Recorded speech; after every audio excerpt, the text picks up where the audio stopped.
Sasa tuvuke hadi kwa mwanahabari wetu Helen Aura, naye anasema nasi kuhusiana na Wakenya ambao wamehimizwa kuzingatia usafi wa mazingira na matumizi sahihi ya kanuni za afya msimu huu wa Krismasi ili kuepuka kusambaa kwa maradhi. Magonjwa mengi husambaa kwa urahisi kupitia mikusanyiko ya watu, uchafu na vyakula visivyo salama. Tunaungana naye kwa njia ya moja kwa moja ambaye sasa hivi anasemezana na Katibu Mkuu Mary Muthoni kuhusiana na hali hii. Helen? Naam, asante Ruga. Haswa wakati huu ambapo Wakenya wanajiandaa kusherehekea msimu wa Krismasi na mwaka mpya na jamaa zao, Wizara ya Afya jana iliweza kutoa taarifa ya ushauri haswa kutoka Wizara ya Afya kitengo cha afya ya umma, na ikiweza kuwahimiza Wakenya kuzingatia usafi wa hali ya juu haswa katika msimu huu. Hii inafuatia kulingana kuna kaunti kadhaa ambapo zinashuhudia mvua sasa, na kuna kaunti zingine ambazo zinashuhudia msimu wa ukame. Hapa nimeungana naye Katibu wa Afya Mary Muthoni na atatueleza zaidi haswa kuhusu taarifa hii ya ushauri.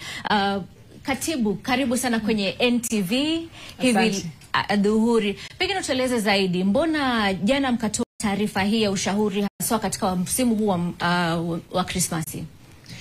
Asante sana.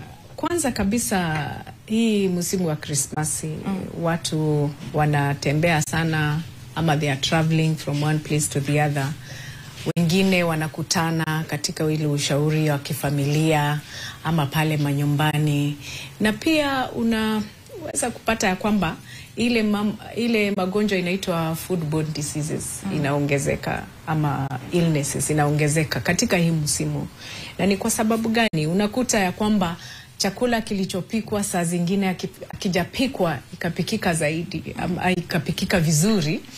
Na saa zingine unakuta kwa sababu ya umati ya watu ama wale watu wengi wa familia wako pamoja, chakula inapikwa mingi zaidi na tena inakaa kwa muda mrefu. Labda wageni wametarajiwa saa 6 ya mchana, chakula ilipikwa saa 9 ya usiku. Sasa unaona chakula inakaa sana, na wageni wakifika unakuta ile chakula imekuwa mbaya ama inalete madhara katika mwili yetu. Ndio maana tumepatiana ushauri jana watu wajue ya kwamba magonjwa ya foodborne diseases, magonjwa kama nausea, ama kutapika, kuhara, abdominal pains ama kuumwa na tumbo. Unakuta pia saa zingine kuna wale wanapata fever. Sasa unakuta tuko harakati ya kukimbia pale kwa chemist. Na saa zingine tunaenda tunajipea ile madawa hata haikuwa ya hiyo magonjwa. Sasa hii ushauri ni kuonya wa Kenya eti ya kwamba tukiwa katika hii harakati ya Krismasi, kama wewe unasafiri, we dereva, usipeleke gari yako kwa upesi, kwa kasi. Uendeshe gari yako kwa utaratibu, ndio ufikishe wale abiria penye wanafaa kufika wakiwa hai. Pia kama wewe ni dereva, usiendeshe gari yako kama wewe ni mlevi. Ukipiga 2-3, tafadhali wachana na gari. Wacha tulale pale kwa hiyo barabara. Tutaamkia asubuhi tuendelee kuendesha ile gari yetu.